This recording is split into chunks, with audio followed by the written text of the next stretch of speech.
उपासक को चाहिए कि जब सूर्य ग्रहण या चंद्र ग्रहण का योग हो, कि ये पता चल रहा है कि कल चंद्र ग्रहण है या सूर्य ग्रहण है, तो आरंभ होने के 1 घंटा पहले स्नान करके किसी पवित्र स्थान में जप करने के लिए बैठ जाए। और जब चंद्र ग्रहण या सूर्य ग्रहण पूर्ण हो जाए तब आधा घंटा और बाद तक मंत्र का जाप पूर्ण करके एकाग्र चित्त से स्थिरता पूर्वक नाम जप, गायत्री पुरस्चरण या जो गुरु मंत्र मिला है इनके करने से महान लाभ होता है। कई गुना बढ़कर जप हो जाता है चंद्र ग्रहण सूर्य ग्रहण में।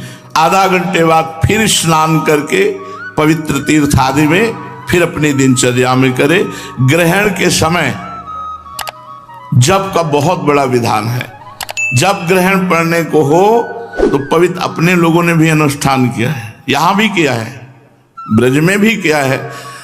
राधा कुंड में जाके इतने खड़े होकर जितनी देर चंद्र ग्रहण या सूर्य ग्रहण पड़े उतनी देर जप का सौभाग्य ऐसे। और फिर गंगा यमुना तो सेवन होता ही रहा। अब जो अब हमारे यहां प्रतिपल ग्रहण होता है, हमें स्नान करने की, अगर स्नान शुरू कर दे तो हमें टोटी के नीचे ही बैठे रहना पड़ेगा। हर समय ग्रहण होता है। प्रिया मुख चंद्र को, अब वो सब एकांतिक विषय है।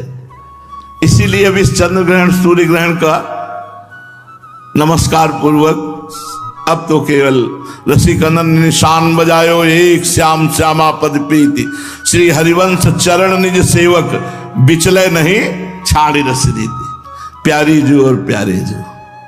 अब दूसरा ना कोई ग्रह नक्षत्र तिथि वार लगन सबका कोई, लेकिन सार्वजनिक सार्वभौम सिद्धांत वर्णन कर रहे हैं। प्यारी जो और प्यारे जो के सिवा दूसरा कुछ है ही नहीं। जब कोई ज्ञानी ज्ञान मार्ग में चलता है तो एक सूत्र उसको स्वीकार करना होता है, ब्रह्म सत्यम जगन मिथ्या। केवल सत्य है ब्रह्म, संपूर्ण संसार मिथ्या है। अब बोलो कहां ग्रहण है, कहां नक्षत्र है, कहां दिन है, कहां वार है, कहां तिथि है। ये सब लोक व्यवहार में है। हम न लोक में है न परलोक में है, हम तो भगवत अनुराग में है। प्यारी जू के चरणारविंद, कोई हमारे हृदय में ना कोई कौन सी तिथि है ना कौन सा वार है। हर तिथि हर वार में श्यामा श्याम से प्यार है, बस और कुछ नहीं, दूसरी कोई बात। और ना सच्ची बात कहते हैं, हमें सुनने में चुभता है, ओ आज ग्रहण है पर्दा लगा दो। ऐसा क्यों पर्दा लगा दे? किसका ग्रहण? कौन ऐसा ग्रहण में ऐसा नक्षत्र है वो सवा है जो हमारी प्यारे जू तक पहुंच सके, प्यारे जू की उपासना को रुकवा दे?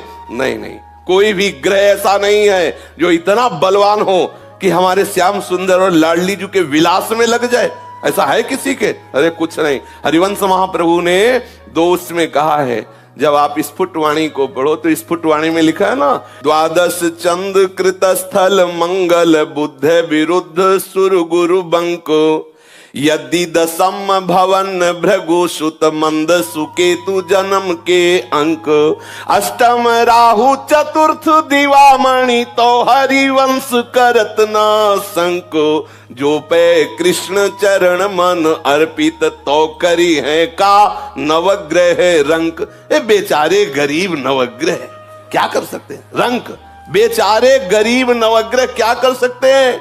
हम श्यामा श्याम क्यों, ये सब विरुद्ध जगह बैठ जाए। बोले तुम्हारे शनि विरुद्ध, अरे शनि नहीं, सब विरुद्ध बैठ जाए। ये तो रसोपासना है।